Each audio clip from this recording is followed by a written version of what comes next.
Hola a todos, soy Andrés, bienvenidos a la cuarta parte de la serie de vídeos cortos de 24 horas con Jesús. Hemos hablado en los últimos vídeos de Jesús en la sinagoga, de Jesús en la casa de Pedro y de Jesús sanando en las calles. Y ahora vamos a ir con la última parte. Y vamos a empezar leyendo el texto que corresponde. Marcos 1, del 35 al 39. Levantándose muy de mañana, siendo aún muy oscuro, salió y se fue a un lugar desierto y allí oraba.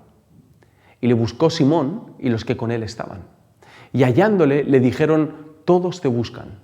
Él les dijo: vamos a los lugares vecinos para que predique también allí, porque para esto he venido. Y predicaba en las sinagogas de ellos en toda Galilea y echaba fuera los demonios. Jesús lleva todo el día sanando y liberando, pero no del modo que algunos esperaban. Sí, es verdad que esperaban un libertador, pero de otra forma, de una forma militar, alguien que les liberase del yugo de los opresores. Y sí, es verdad que esperaban un sanador, pero un sanador nacional, un sanador que trajese prosperidad y sanidad a la tierra de Israel de manera general. Pero se encontraron con un Mesías que empezó su reino sanando y liberando a las personas de manera individual, personal. Porque no hay nada que pueda suceder a nivel social que no haya empezado antes en el interior de los hombres y las mujeres. Sé que puede parecer más efectivo hacer una lista de propuestas políticas y sociales para obligar, entre comillas, a la gente a que viva la vida del reino de Dios. Imponer el evangelio o ir pegando, como dicen por ahí, bibliazos a todo el mundo. Pero aparte de no tener esto ningún sentido, creo que sería inútil porque no traería un cambio duradero, porque no es un cambio profundo, porque realmente detrás de la obligación no siempre hay una convicción. La liberación y la sanidad social empieza antes en el individuo, porque no existe tal cosa como una sociedad impersonal, un ente que observamos todos desde fuera, pero que no tiene nada que ver con nosotros. No es así.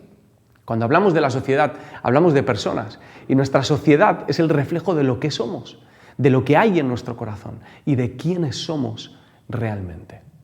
Por lo tanto, lo que tenga que ocurrir pasará siempre de dentro hacia afuera. Jesús es el primero que encarna esta verdad. Si os fijáis, en el resto de esta miniserie hemos hablado de lo que Jesús hizo en la sinagoga, lo que podría ser la iglesia para nosotros, lo que Jesús hizo en la casa y lo que Jesús hizo en la calle. Pero ahora llegamos al momento en el que Jesús se aparta a un lugar solitario para orar.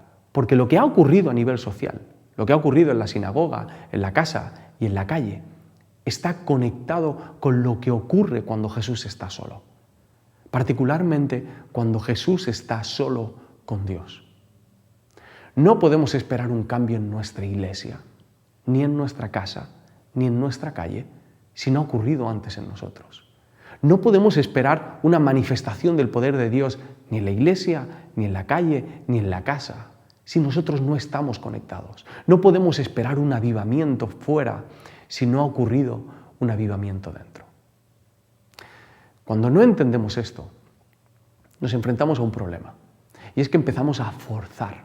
Obligamos a otros a que vivan como nosotros no lo hacemos. Proyectamos nuestras carencias en el prójimo y les decimos lo que tienen que hacer o les imponemos nuestra ley. Esta es la ley en mi casa, así se tienen que hacer las cosas. O nos frustramos y odiamos a todos aquellos líderes, ya sean líderes religiosos o líderes políticos, seculares, que no hacen lo que nosotros creemos que va alineado con el reino de Dios. O peor aún, nos lo imponemos a nosotros mismos. Intentamos cambiar por fuera sin pasar tiempo de silencio, de oración, de soledad, de atención a la presencia de Jesús, que es quien realmente puede cambiarnos. Y la frustración de vivir así es enorme. La frustración de cambiar algo que no puedes cambiar es como darte con un muro una y otra vez. Por mejor que sea tu intención, cambiar a los demás no es tu misión. Para poder manejar esto de la mejor manera, es importante que recuerdes esto. No tengas prisa. Esa urgencia es la que hace que por intentar acelerar la obra de Dios a nuestro alrededor, acabemos apoyándonos en nuestros propios esfuerzos. Y claro, cuando tienes prisa, puedes llegar a ver la oración incluso como una pérdida de tiempo. porque nos cuesta ser pacientes, nos cuesta confiar en el trabajo invisible y lento que hace el Espíritu Santo muchas veces y que hace el Espíritu Santo en cada uno de nosotros. Fijaos en que Jesús está haciendo cosas buenas, está haciendo cosas muy buenas, está sanando, liberando, hay resultados visibles del poder de Dios, de la venida del reino. Cualquier persona diría que teniendo ese poder, hacer cualquier otra cosa es perder el tiempo. Pero aún así, Jesús decide levantarse muy temprano, muy de mañana, siendo aún muy oscuro, salir, ir a un lugar desierto y orar. Hay una frase que se le atribuye a Martín Lutero que dice: tengo tantas cosas que hacer que pasaré las primeras 3 horas orando. Cuando escuché esta frase en mi infancia, lo que más me impresionó fue lo de las 3 horas. Con el paso del tiempo me di cuenta de que el corazón de la frase está en reconocer que no hay nada que pueda hacer si antes no he pasado tiempo con Dios. Y que cuanto más tengo que hacer y cuanto más importante es lo que tengo que hacer, más le necesito. Si Jesús, siendo Jesús, oraba de este modo, oraba mostrando tal dependencia y necesidad, ¿cuánto más nosotros? Imagina, sé que esta palabra a lo mejor no es muy popular dentro de la iglesia, pero la vamos a recuperar. Imagina qué podría pasar en ti y a tu alrededor si decides levantarte muy de mañana, siendo aún oscuro, salir, ir a un lugar desierto y orar. ¿Qué podría pasar si seguimos el ejemplo de nuestro Maestro, de nuestro Señor y Salvador? ¿Qué cambios pueden ocurrir en tu vida si te encuentras cada mañana con Él? ¿De qué modo cambiaría esto tu mente, o tu manera de pensar, o tu manera de mirar, tu manera de entender, tu manera de vivir la paz de Jesús, la plenitud, el propósito? ¿Qué cambios traería hacia afuera? ¿Qué conversaciones podrías tener en el trabajo? ¿Qué milagros podrías ver? ¿De qué modo te usaría Jesús para traer su reino? ¿Cómo sería la relación con tus hijos, con tu esposo, con tus amigos? ¿Cómo usarías la autoridad que tienes si pasases ese tiempo con Él? Cuando se habla de la necesidad de orar, se menciona mucho que la vida de oración es una vida de renuncia. ¿A qué vas a renunciar para orar? ¿A qué gustos vas a renunciar para orar? ¿A qué placeres?